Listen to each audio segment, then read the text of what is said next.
Hi, hallo, willkommen bei der Get in the Game Ringvorlesung. Vierte Ausgabe, glaube ich. Wir haben heute unseren einen englischsprachigen Vortrag da von Sean Chen von Cowbay Entertainment über Localization.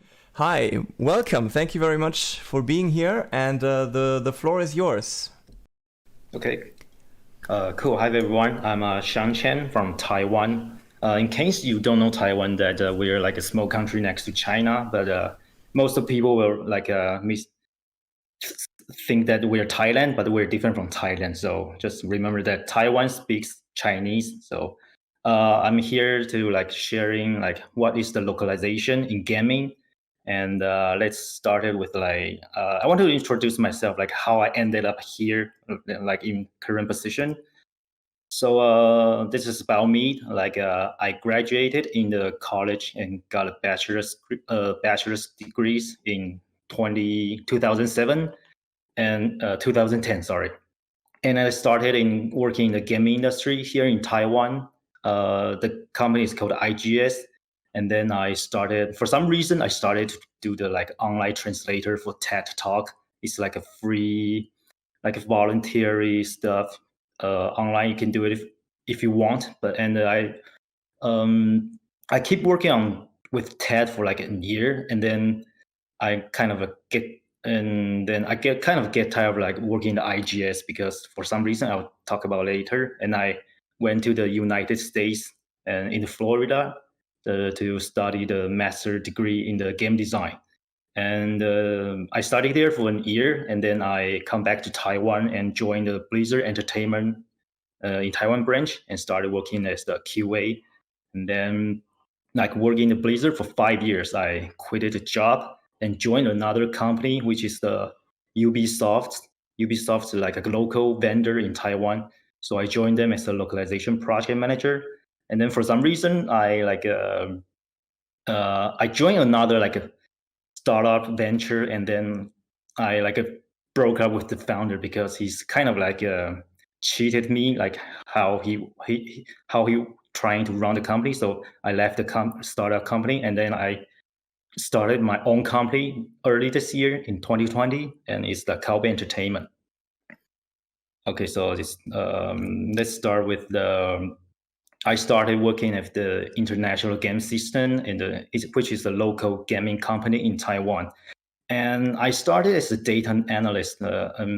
My job was focusing on because the company is focusing on the gamble game, like casino games. So as a data analyst, I have to go to the database and dump all the data to the Excel files and analyze it, how much players are betting, how do we can increase the betting so we can grab more money from the players. So working as a data analyst for a year, my company told me that, hey, we wanted to do something different than the casino games. We want to do some casual games.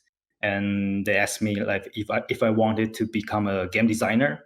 So yeah, I took the job. I become making games was always my dream job. I'm still want to make games right now. So I become a game designer and started working on the designer games. We call it design, but we are actually cloning games from the China. And the games I made was like a clone of the Bang. I don't know, maybe you heard about it, Bang, which is a board game, very famous board game. And we just make it in another history characters and make it an online version. So I'm working as a game designer / associate producer because I have to do everything. I have to talk to engineer and talk to artists, how we want to make this game and how do we I also have to come up with the schedule, and I have to talk to them or just keep up with the schedule.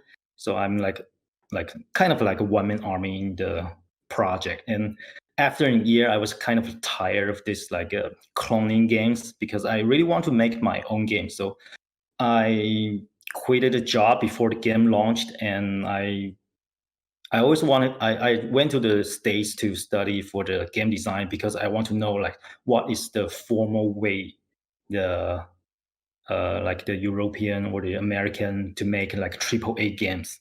It's not like what we were doing like in Taiwan, like cloning other people's games. So I went to the States to study the master degree in game design. So the school I went to was Fossil University, and which the school is like famous in the gaming and the filming and sound recording. So I took the degree in the game design, and the most memorable thing for me in the school is that I joined the UX lab. The UX is a user experience lab. So what we were doing there in the UX lab was like you can see as in the picture that we were sitting in the middle of the room, and people will go into the small booth behind the window, so we can check them playing games. Like we can watch them play games, and we can tell them like you can see here there's a thermal thing here. We can see like if they're excited in the certain session of the game, we can record it and tell the developers that, oh cool, this part of the games really makes the game the player exciting. So we can like come up with the report like how to tell them how to improve the games. So we're doing this kind of the research back in the days in the UX lab.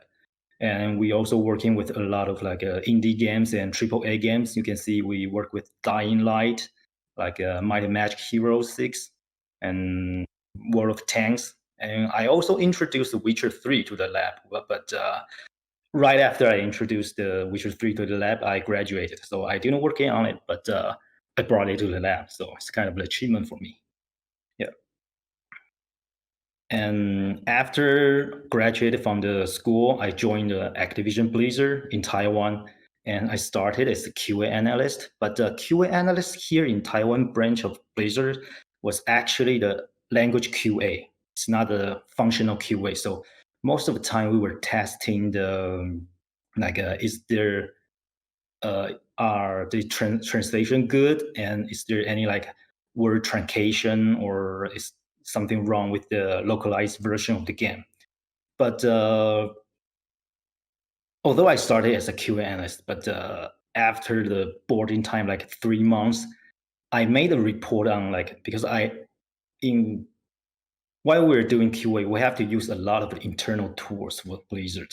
And while I was using the tool, I was kind of like because I have the UX experience, so I made a report, tell them like, oh, this tool is kind of, you can improve the usability here to increase our performance for like QA or translation. So I made a like full report on that, like how to improve the internal tools. And I sent it to my manager, and my manager is like, oh, cool. You know how to gather people's opinion and like make a reasonable report. So he kind of assigned me as a coordinator between the Taiwan branch and the headquarters in the States, Los Angeles, Irvine. So and then after like another 3 months later, there's a sound director in the team. He left the job, so they're asking people that is there anyone wants to take the job. So because I work in the IGS before, and I kind of like I went to the recording booth before, so I have some experience in the sound directing.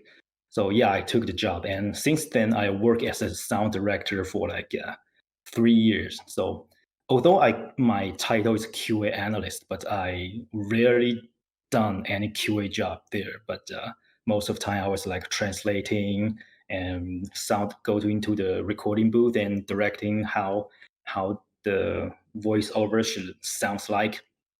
And after that, there's an internal promotion opportunity to become a project manager in the publish team. So I passed the test and took the position and working with the publish team.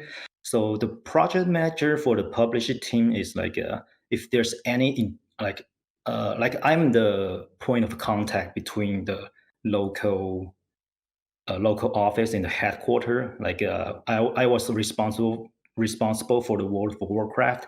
So if there's anything like if there's a like if we want to ban a player because players like violating the game rules, and the customer service will ask me like, how do we want to do this? Because maybe we don't want to ban him right now. We could like punish him for not logging in, cannot log into the game for like 7 days, something like that. They have to ask me to like my permission to do that.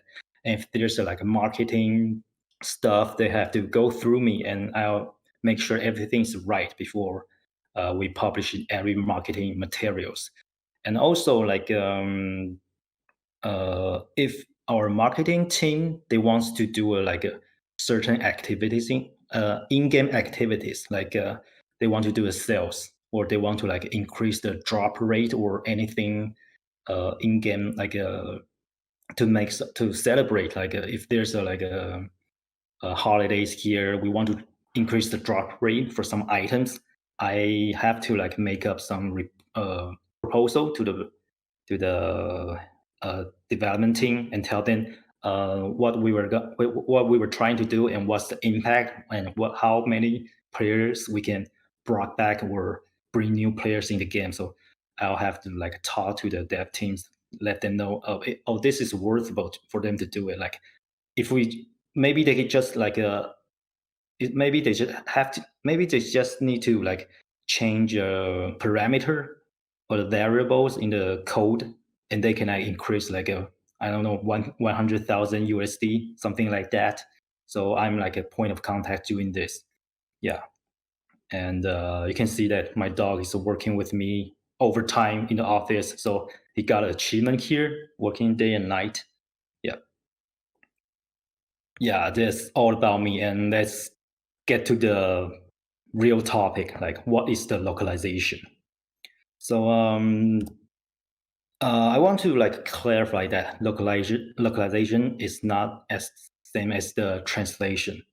Um, I'll just read it here because it's very clear that translation is the process of rendering text from one language into another, so that the meaning is equivalent. That's the meaning of the translation. But the localization is a more comprehensive process and addresses culture and non-textual components, as well as linguistic issues when adapting a product or service for another country or locale. So cultural is the key point here. Like localization is more like focusing on the culture stuff, like a slang, dialect, or even meme. Like if you are only doing the translation, you will not like put meme or like teenager slangs into the game or any other products or the videos. So localization is more about the cultural stuff, like make people in that region feel like, oh, that's our stuff, and I know what you are talking about. I know where's the why is this funny and something like that.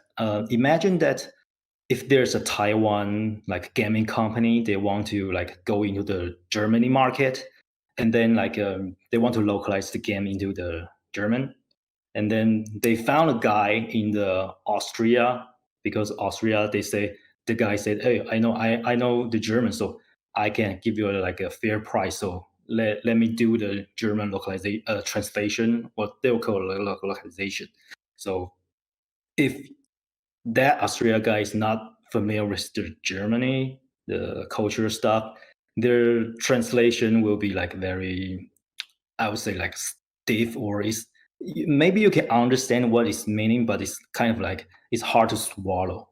Yeah, this always happen in the Taiwan and China localization, because a lot of the company, international company, they think they say, oh, China they speak Chinese Mandarin, and Taiwan also use the same language, and Taiwan only has like a 23 million people, and China has like a 14 billions. So of 1.4 billions. So or let's just do the China version and then adapt it to the traditional Chinese for Taiwan players. So there will be a lot of issues if they do it in that way. There's an example of that. The potato in China means peanut or bullet in Taiwan. So if there's a game like talking about that potato and they just like transfer it to the traditional Chinese, Taiwan players will be what you're talking about. Yeah, that's some like example you can recognize. So is localization necessary in gaming industry? I'll just say yes. Let's take some example right here.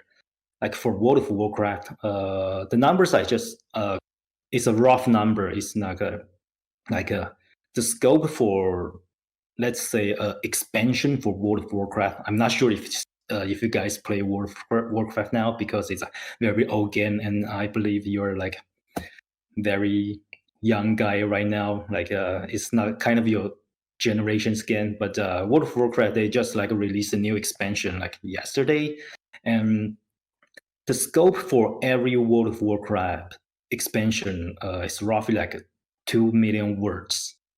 It's just rough number. And for the like international localization company, they will have a price for like 0.2 per word, 0.2 US dollar per word. So the cost for localization, the text, is like 400,000 US dollars. And there might be a voiceover line they have to record. So let's just say maybe there's a 10,000 lines they have to record, and approximately around the world that per line, the cost per line is like 30 US dollars, maybe higher, maybe lower. In Taiwan, it's like $7. So I'm like overestimated cost here. So, and just you'll know why I do this. So combining the text and VO, the cost is like 700,000 US dollar per language.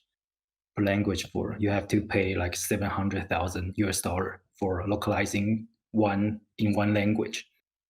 And for World of Warcraft, the product price is $60. And you have to buy the game, you have to pay $60 upfront.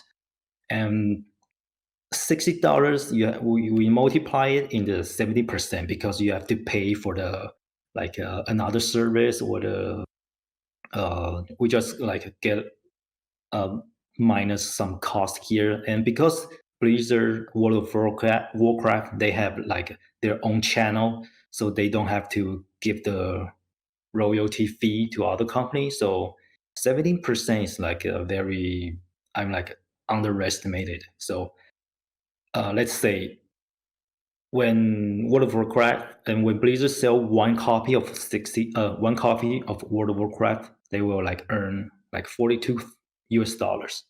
So let's do some math here, like 700,000 US dollars divided by 42. So they only have to sell 116,666 copies. They can break even the cost here. But is this number hard to achieve? Not at all, because in Taiwan we only have we're like a kind of like small country, but we still have like 100,000 player play World of Warcraft in the first day launch. So in the very first day, the localization cost is totally worth it doing that. Yeah. And let's say take another example, like just grab a random top 10 mobile games, because mobile games, their scope is comparatively is lower than World of Warcraft. So, and you can see that maybe there's a very famous mobile games. The text for mobile games is not like World of Warcraft. Most of the mobile games, they have like when they launch, their scope is like 200,000 words, and voice over line. I just grab a random number here, because most of the time we don't do the voice over localization for mobile games. but I think that is necessary when they want to publishing the game in the Germany. So I just put it here. And the total cost for localizing a mobile game, we're using the same method here. So it's like a $70,000 per language. And let's see that in Germany, that the average revenue per user is $42.74 per year, and this is per year. So we multiply it to 50% because the loyalty fee you have to pay for the Google or the Apple and the tunneling provider, you also have to pay them. So we assume that you only can get like half of the revenue from the gamers. And we presume that the players play 3 games per year. This is very high. Most of the players play 1 or 2 games and for playing that game. So we presume that play 3 games this year, and they play the game evenly in each of the games. So we just divide it in 3. So so we can get the number $7.12 they might pay on your game. So this is the average revenue per user that will pay into your game. It's this is a very rough number. So let's do the math here again. So we only have to attract 9,831 players into your game. You can break the even. So localization is very profitable in publishing game in the you want to do it in another country. So it's very necessary if you want to earn more money. So let's talk about what's the localization process in gaming industry here. So in the very old time, localization wasn't a thing in game development because most of the time that back in the days they always sell the game in the box, and the publisher in the local publisher like a Taiwan publisher or the German publisher, they will see that maybe there's a very famous game in the US right now. They'll have to get the license and publish in the Germany, and so the publisher will do the localization stuff after they introduce the game into the local market. But that's back in the days. For now, most of the games, they will think about the localization when they launch the project, when they kick off the project. So localization is kind of like a standard procedure in the game development right now, because if you don't plan the localization in the very beginning of the production process, it's very hard to to make the game localized in another version. I localized a lot of game in my past few years, and the worst thing I've ever seen in localizing the game is that there's a game, very old game. They want to localize it because they are remastering the game to the HD version, and they are asking us to do the localization. But back in the days when they were designing this game, their coding is they didn't think about the localization. So every text they were embedded into the code. So they cannot dump it to the Excel files or the CSV files and let the what we do normally. So they have to give us all the code. So we have to dive into the code and find out all the text and localize it. And it's nightmare back in the days. So that's the localization is becoming a very first thing in development. Yeah.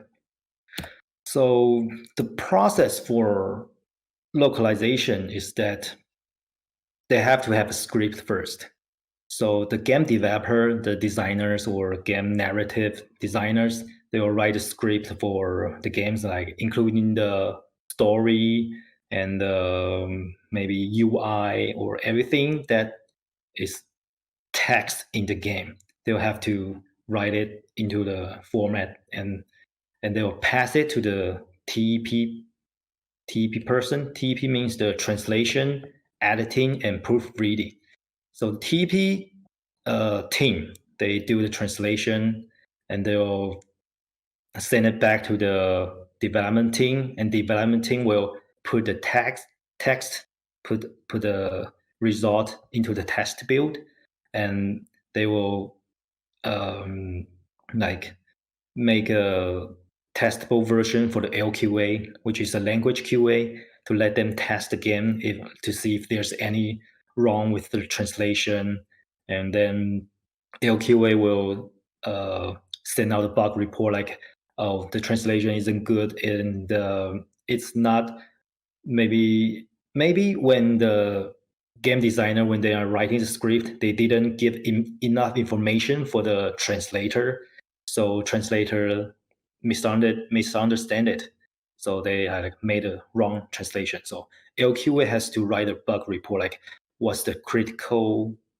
how's the bug, is it the bug critical to the players, is this like a leading the players to the wrong direction or something like that, and they'll have made a bug report, and bug report will send it back to the TEP, and they will like adjust it and make another result and put it in the test build again. Like this is like a cycle over here.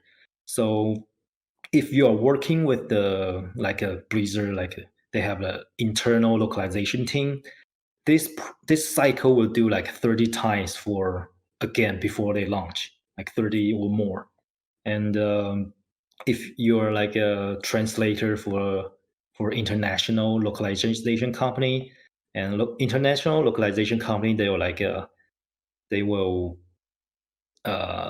cooperate with the like big publisher like 2K or EA or other big names, you name it. So they don't have the resource to do that. So most of the time when we were working with this kind of translation company, we can only like do it one time before the game launch. So if you didn't catch the wrong translation in the first LQA, you're screwed. So that's why a lot of like localization game, their quality is not that high because they don't have like an internal localization team to help them test all the text. Yeah. Okay, so I mentioned TEP before, so let's get into the detail, like what is the TEP workflow. So as I mentioned before, TEP means translation, editing, and proofreading.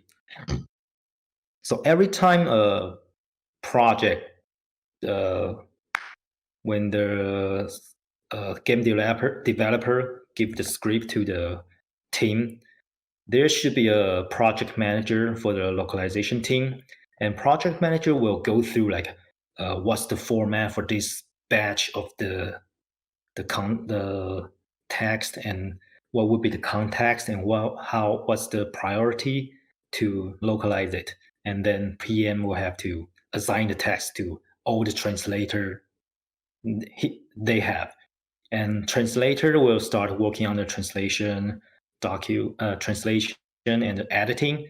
Editing means that you have to, while you are translating, you have to like adjust all the like format, like what's the where's the, how do we put a comma or put the period, because for example in Chinese we use different kind of the comma and the period system here, so we have to make sure that everything looks right in the Chinese way, in the Mandarin way. So they have to do the translation and the editing, and after they finish it, they will pass the task to the reviewer.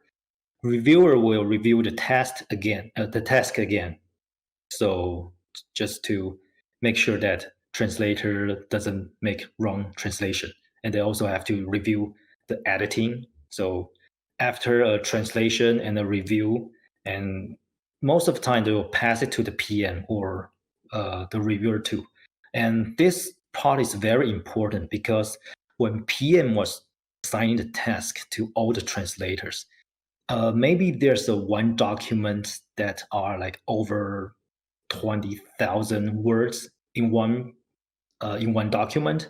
So they have like 10 or more translators working on the same document. So you can imagine that the translation style will not be the same for across all the translators. So this person is really important to like integrate all the styles and all the theme to make it like to have the unified style before they output the result. So this person they have to review very carefully across all the translators' result, and they have to run a QA feature to see if there's any wrong translation or there's any mistakes made before, like in the translator or reviewer stage. And they have to organize the TBTM library, which I will mention later. And after that, they integrate all the documents. They will like write a report to the client, said, "Oh, this is how we do, and there's might be a problem with that. You might have to like take a look at that." Yeah, and I didn't mention before, but when translators and reviewers are doing their translating and proofreading, they always they will have a question about the documents because documents is always not that fully. There's always like a inadequate information in the document, so they will have a question. So PM will also have to send a daily Q&A to the client to let the client know that, oh, we have a problem here. We don't understand what you're meaning in this text. So could you give us some like information about it? Like what is the okay means in here? Does it really mean okay, or does it in another way? Or like in the maybe in German, they will ask about, oh, do you mean they are in masculine or feminine, something like that.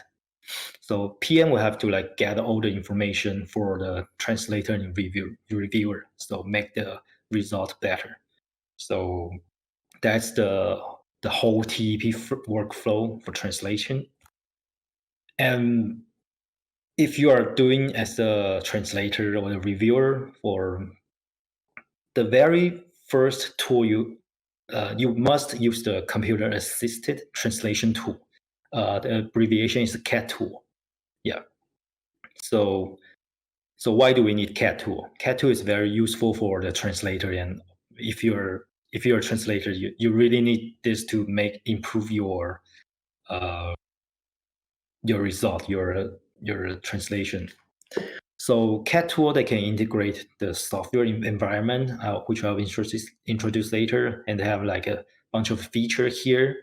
And in the market, there are like there are a lot of CAT tools on the market, but most of people will use these three CAT tools. From my understanding, these three are my really big in the market, which is MemoQ, MemSource, and Trados. Yeah. Because I mostly use MemoQ, so I just use MemoQ as an example after this slide. So for the integrated environment, like you can see that as a project manager, these are all the documents we have here. And as a project manager, I can like assign, oh, what's the deadline for the translator, and what's the deadline for the reviewer and the reviewer too. And when the deadline is coming up, the system will automatically send out the email to the assignee to tell them, oh, the task is almost in the deadline, so you better hurry up starting your work. And you can, as a project manager, can see all the progress here, so you won't miss anything from this like list. And also the CAT tool provide auto translation, because most of the time not most of the time, a lot of time that you will receive like a very familiar documents, because sometimes they just adjusted a little bit of the text in the document, so you can like auto translate it if they have the translation memory in the cat tool. So it can save you a lot of time to doing that. And also tag lock is a very important feature for the cat tool. Like you can see this right here, that there's a blue thing here. We call it tag. And tag is something you don't want the translator to touch on it, because it's kind of most of the time it's related to the coding. Like this is for this picture is the example. The BR is like a break to the next line, and this red stuff is like a HTML5. What's the name of it? Just something related to the web page. So you don't want the translator to adjust it and like break the formatting. So you can like make it as a tag, and for the translator, it's very clear for them to look in this way. They won't be like interrupted by a lot of like different symbols right here. They will just see a tag here, so they won't misunderstand it. So yeah, so that's very useful for all the translators. And also translation memory is a very important, a very convenient tool for a feature for translator. For this example, you can see that when we're translating, and you will show that, oh, there's another string that is very familiar with the current string you are translating. They have like 62% similarity here. And it will show you like, oh, the difference is here. Like the previous string only says 2021 here, but the current string is, they have the same context before and after. So you only have to adjust the middle thing here.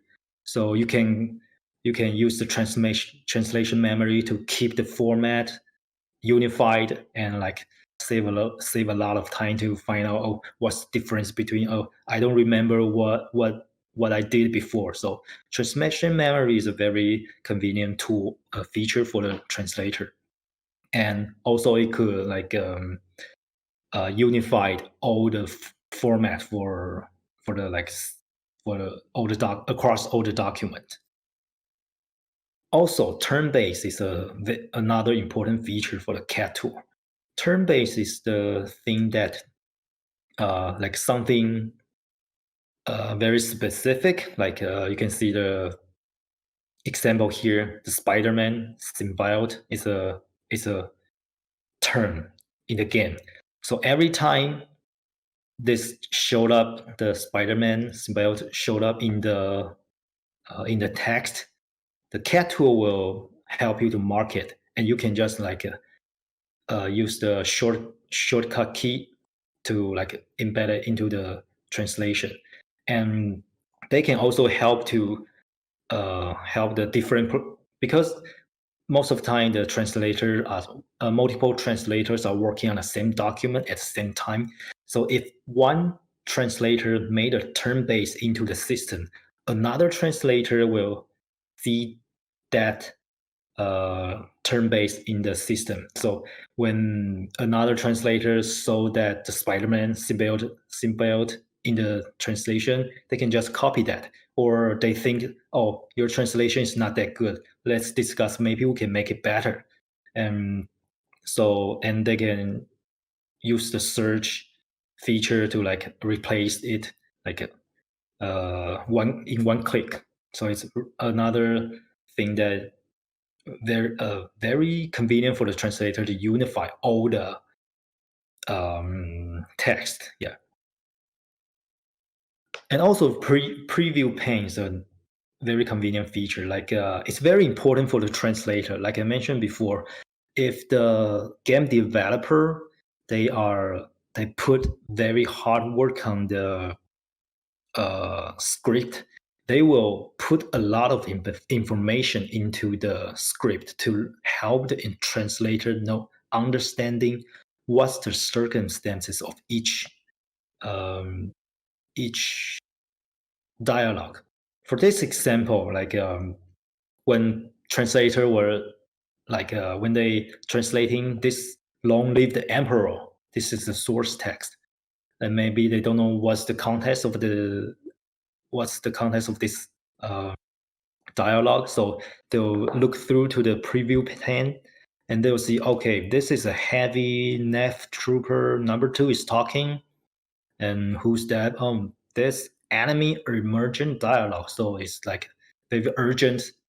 They might translate it in the emergent tone. So, and we can also see that new nav troopers emergent VO. Okay, so we can understand that this is a voice over line. So we might want to translate it in a more oral language way. And it's after the killing or defeating a hero. So it's like a celebrating stuff. So through the preview pane, we can understanding all the context for this sentence if the game developer are there very mercy on you. So this is like another important thing for you to understanding the context for the dialogue. Also, and there's one last important thing for the CAT tool is a QA module. QA module is the thing you can set up, like what kind of the setting you want the CAT tool to help you to recognize as a bug. So you just click on the QA feature, and it will run it automatically, and it will show you what would be the potential problem for your translation. So for this example, the QA module tell me that the number 01 is missing from the target language, and you can see that mission 01 is here. They have a 01 here, but in my language, there's no 01. There's only 1 because we don't do 01 here in Mandarin. So we just put it 1. They'll like tell you something that might be a potential issue. So QA module is a very convenient tool for the project manager or the reviewer to check all the potential mistakes. Yeah, okay. So that's for the TEP. And let's go through the LQA. LQA is very quick one. So PM just check the log kit, like what's the priority they have to test for the language QA. For take World-of-Warcraft as example, that the most important part of the game is dialogue. So every time we test the game, we always wanted to test all the dialogue before the game launch. If we don't have the time, we still must to finish all the dialogue text before the game launch. So prioritizing the LQA, what's their first job when they're doing the QA. So LQA will follow the international standard QA process here, which is called ASTQB, and test all the string in the game, all the string they were assigned in the game. And they also have to write a report, like how to reproduce the bug and what's the critical level of the bug. And then PM will write a report, like to tell the dev development team, like, oh, this is important. You really need to fix this before some date before. Yeah. So why do we need LQA? LQA is very important in localization. There's 3 jokes in the Mandarin localization gaming products.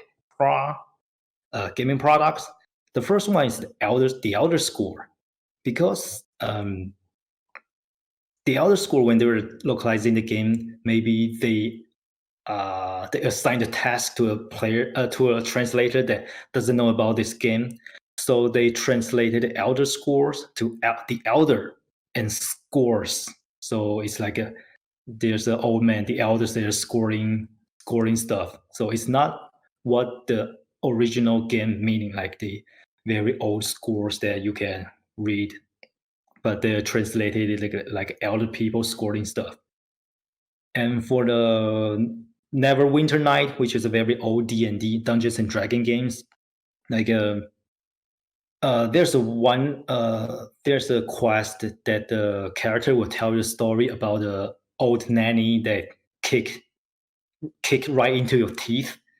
He was telling the story to you, and then for some reason there's a bug in the code. So right after a moment of the game, all the text in the game, they started showing the same story over and over again. Like it's the same story about the old nanny kicking my teeth. So if you have done the LQA before, this will not happen at all. And another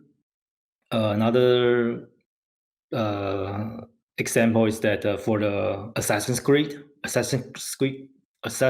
2, there's a very famous line from Ezio. He will say "Equiesta un pace," and when they kill the target. But for some reason in China, the translator put the "Equiesta un pace" in their search engine, and the results show the translator that this word means the Gothic metal bastard. So the translator didn't know about it. He just put a Gothic metal bastard in the game. So it's very hilarious for the player to see that in the game, in the official game. Yeah. So LQA is very important before you release the game for a localized product. And there's another workflow if the company wants to do the VO voiceover or the dubbing for the game. So also the same as other workflow, PM has to check all the what needs to be checked before sending to the sound director. And sound director, he has to review the script before they go to the recording booth, because sound director has to know all the context of all the story. So sound director can actually direct the right tone for that scenario.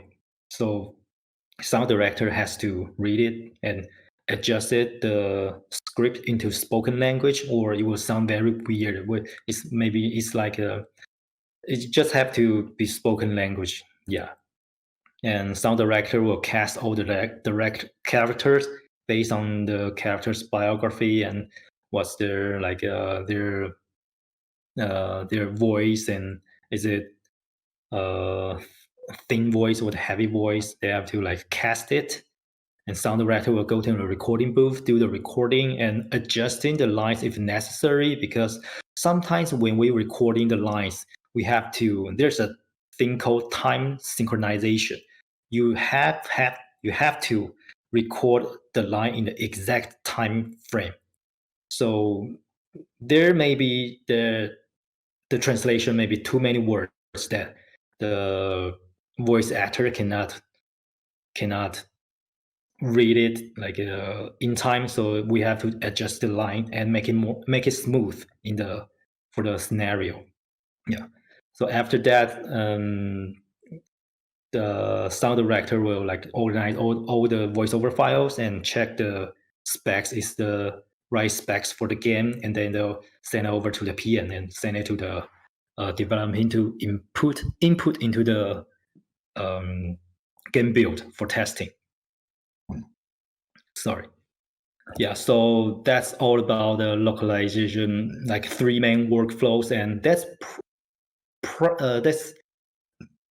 the 3 workflow I mentioned before is what I'm doing right now in the Cowbay Entertainment. So I do the TEP, I do the LQA, and I also do the sound directing for big company or the indie companies.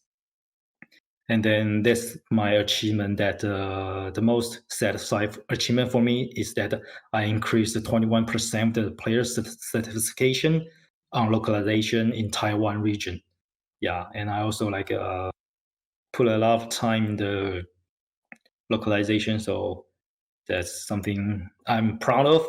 Yeah, and I'm also doing a podcast too, to let the local players or the gamers know that what's the process for our localization and what is the meaning of the gaming for me, and just share my stuff and tell them that gaming is a very good thing for them. And then because I do the podcast for 1,000 episodes, so some guy in the Ubisoft that they hear my podcast and agree my vision, so they contact me. And when I just started working with the Ubisoft because I made a podcast. So I just wanted to let you guys know that if you want to do something, just do it. You don't have to be afraid of anything. You just do it, and maybe someday that good result will happen. So I do the podcast here, and I got a contract from the Ubisoft, and I also work with the Cyberpunk 2077.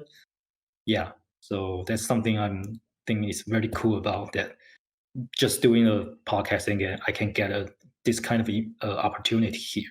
Awesome. Thank you very much. We have some questions from the chat. I just want to say it's extremely interesting to hear all this. It's very in-depth also. I didn't know about most of these tools, and now I'm thinking we should have used them instead of instead of writing our own. So let me just see. So where did we start in chat? When you talked about the sales figures of games that come out in the different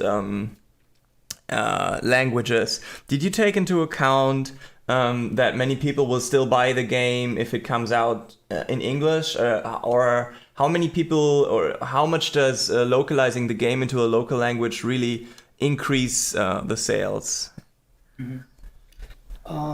I don't have exact number or the percentage, but for Taiwan, that if the game is in English, then when they marketing in the Facebook or YouTube, and the player will just leave the comments I won't play if it's not in the Mandarin. Okay. And I also have another number that can show you that for AAA games I worked on before, that they have an internal data that shows 93% of the players use the localized version of the game to play the game. Okay. So it's very high percentage it's very important for if you want to go into the market. Interesting. Okay. And I have another question that directly is connected to that one. Mm-hmm. That's how do you decide for which country to localize the game? That's probably the publishing team's job. And as I was working with the publishing team in Blizzard, one of my job was estimating because we were trying to go to the Southeast Asian markets, and we were making a lot of reports what's the market size for the Thailand, for the Vietnam, or in Philippines. So most of the time they were the most important thing is to the market size for that region, for the country. Mm-hmm. Yeah. Do you also take into account how it relates back to what I said before. It's the size of the country, but also the non-English speaking size of the country, right? I would imagine that some countries are more prone to learning English, like smaller countries like the Netherlands. I feel like many people there speak English, whereas others are more prone to using games in their own language. Mm-hmm. Yeah, people still. I just saw another number that over 70% of the players would like to use their own language when playing games. Mm-hmm. And even though that in Taiwan that almost all the students study English here, but their level is not that high. So if there's a localized version, they will still prefer to play it in the localized version. Yeah, makes a lot of sense. Speaking of Taiwan, just to clear that up, so you have traditional and simplified sign systems, and you have, but both are the spoken language Mandarin, is that correct? Yeah, the spoken language is the same. Yeah, Okay. but we have like a lot of different terms and slangs. And Okay, awesome. All right. Then I have some more specific questions that I added myself. So we are just in the process of preparing a log kit for our game. We didn't use any of the CAD tools. We just have an Excel sheet, to be honest, that's like 60,000 words long. yeah, but most of the but CAD tool, most of the CAD tool, you can like import the Excel files into it. And Oh, you can? Like, you can like setting up like which column should go to the preview pane, and you can set in all kinds of stuff in the CAD tool. So that's why CAD tool is really convenient for translators. So you can like you can use Excel, you can use CSV file, or even the TXT files. Awesome. I thought that ship had sailed, but we can actually use our Excel files with the CAD tool. That's awesome to hear. Yeah, most of the CAD tool, they have like a trial version, so you can like just try it out and see which one you prefer. Cool. Yeah. Okay, and is there, by the way, on the topic of CAD tools and how translators can gain context to what they're translating, do you have any tips, or is there a way for them to preview texts within the game? Is there like a third-party software so you can, because I imagine that the UI is going to be all over the place, texts are going to be too long, too short, and all that jazz? That would depending on the development company, and like for Blazor, they have a tool that you can like mock-up testing outside the game, but we still have to test in the game because game is a very complicated software, so there's always something you won't like expect it. So it's still better to test in the game if possible. Yeah, absolutely. You wanna? Well, I'm gonna get one more from the chat on Twitch. Are there words that can't be translated on, and is there content that is removed by localization sometimes altogether? Sorry again. Are there things you can't translate, and are there things that you will remove altogether during localization process? There's a lot of things that cannot translate when it comes to the puns. Like American games, they love to use puns in the game, and it's very hard to translate it. And if you translate it directly, it's just like weird. Like people won't understand what's the point. Like why the chicken crossed the road? It doesn't make any sense here. So sometimes if the translator, they are like really love the game, they will like put a lot of time to make the jokes or this kind of stuff make sense, but most of the time we don't have that kind of much time, and because and sometimes we just don't understand. Most of the time we don't have the like full context for all the games, so we probably will just leave it there until the LQA report that it's weird. Okay. And there's another question that is related to that one.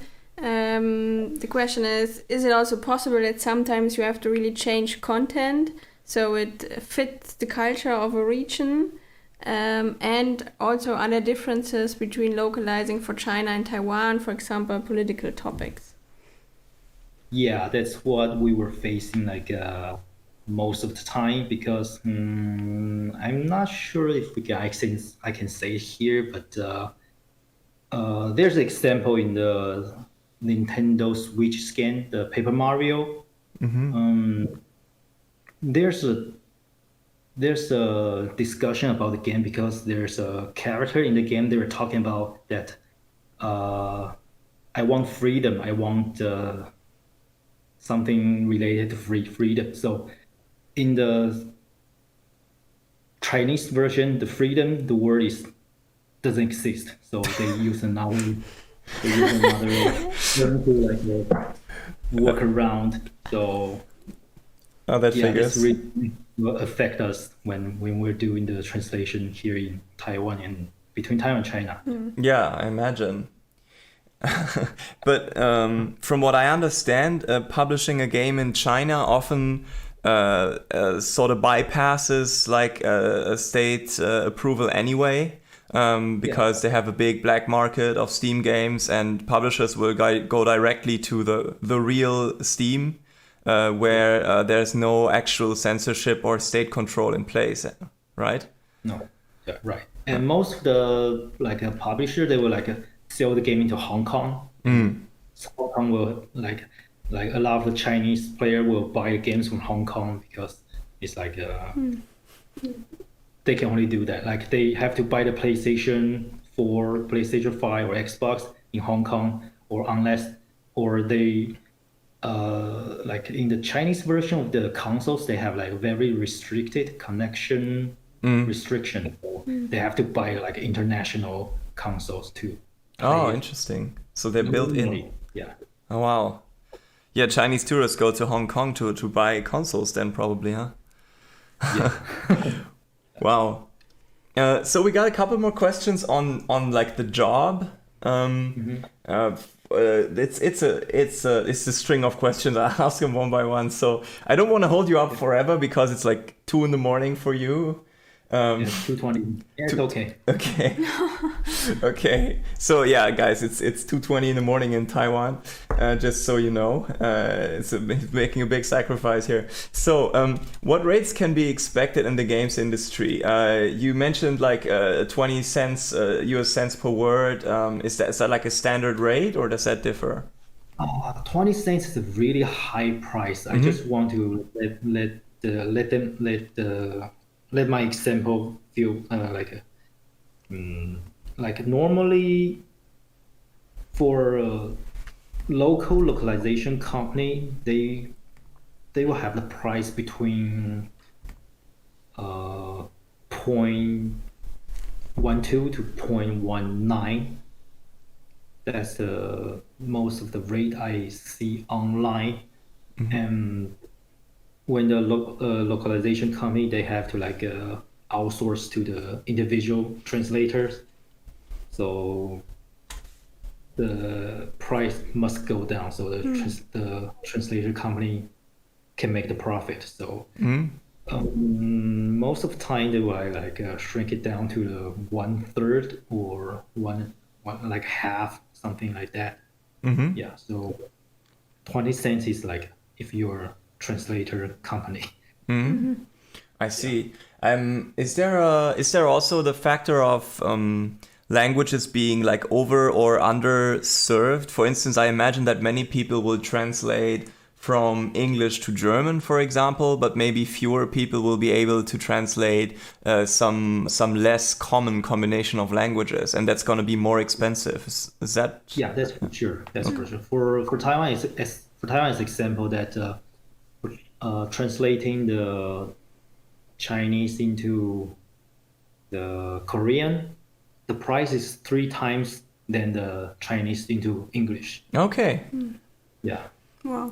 Have you what languages have you worked with? English and Chinese? Yeah, I can only understand English and Chinese. So. Okay. Yeah.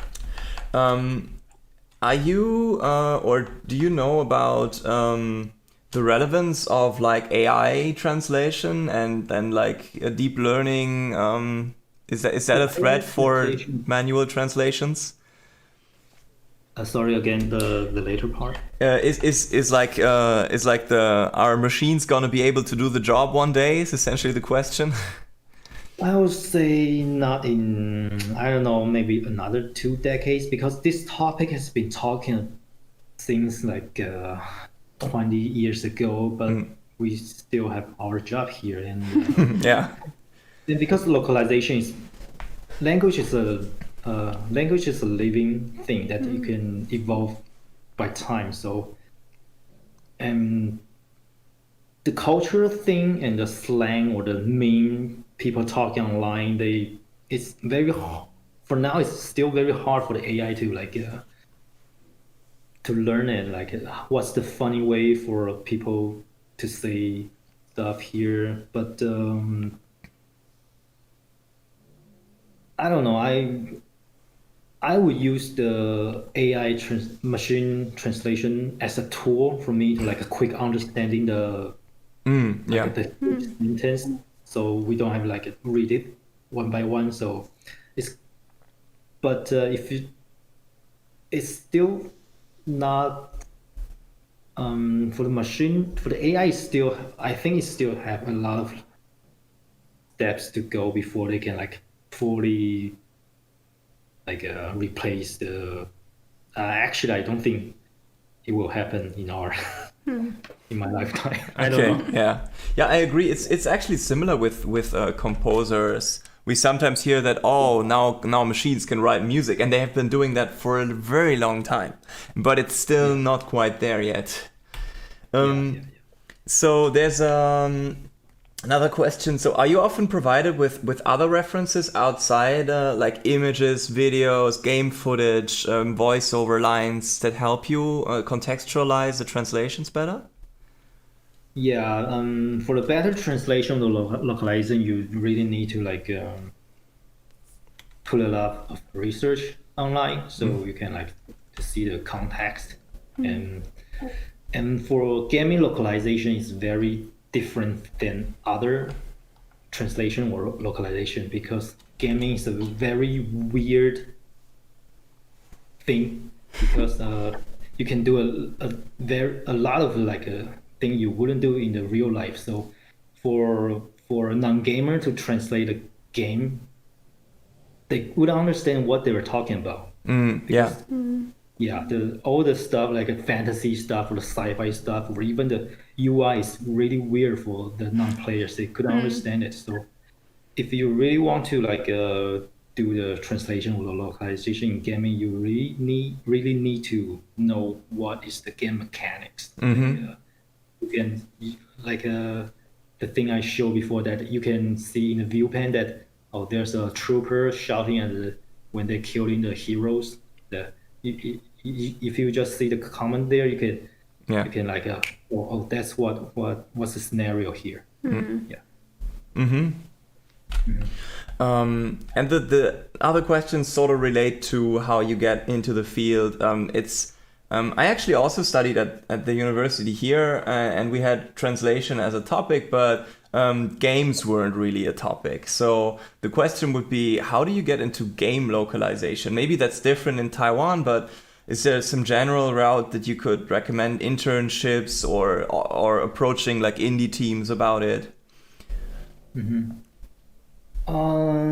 Before this year, I would recommend Blizzard because they have like internal localization team. But if you're like really love the regularly on the gaming industry, you know that Blizzard is closing the European headquarters there.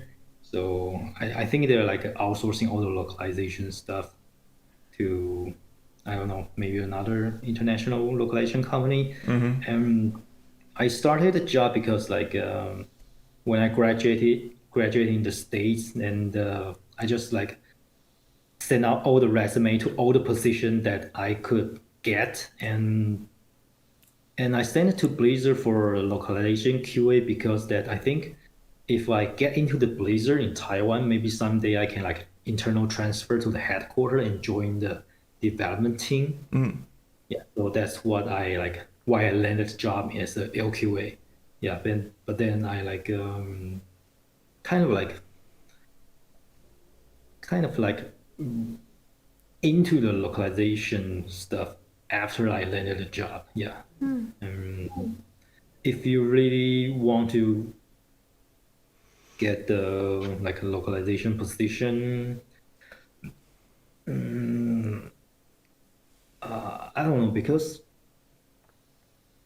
I would say you have to practice before, like I mentioned before, that I was a TED Talk volunteer for the translate as a translator before for like 1 and 2 years. So this kind of thing like helped me get into the localization QA job in Blizzard, because they see me that I have experience and I have a credit online that people say that, Sean did a lot of the like video translation on TED. So, and that gave me a lot of the credit and experience. So even though it's not profitable in the beginning, but you just need to start it working on it, and you have to do it and to see if you really like it. Yeah. Because translation is a really lonely job. You just sit in front of people for like 10 hours and just like typing and surfing on the internet. Yeah. That's also good advice, I think.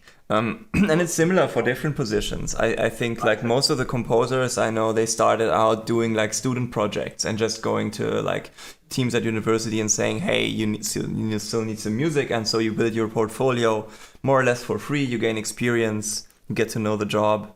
I think it's very similar. Do you have some more questions from the other chat? I have one. Out of curiosity, I have heard the localization of WoW in China. Of World of Warcraft. Of World of Warcraft in China has a very different graphic style for the Forsaken area. Is that true? It's true, yeah. Because there's a censorship in China that you cannot show the skeleton outside. So for all the skeleton creatures in the World of Warcraft, they have meat. So Wow.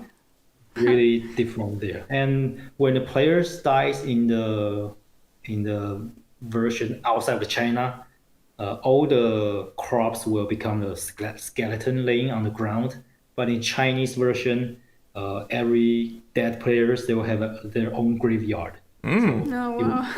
They have a graveyard, so it's kind of like cute. Yeah. Oh, interesting. Yeah, it's really interesting. And the other question is it sometimes less expensive to translate a text from one language to English and then to another language than translating it directly?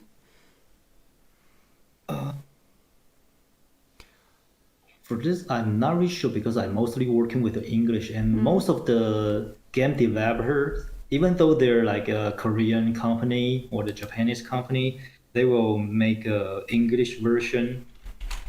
Maybe they were started with the Japanese script, and they will have someone translate it into English version, and then they will have the English script as the master script, and like outsourced to all other languages. Yeah. So okay, I understand. I think that's been all the questions. Cool. Also from chat. People are very, very appreciative. They thank you very much. Found it very interesting. Yes. And so did we.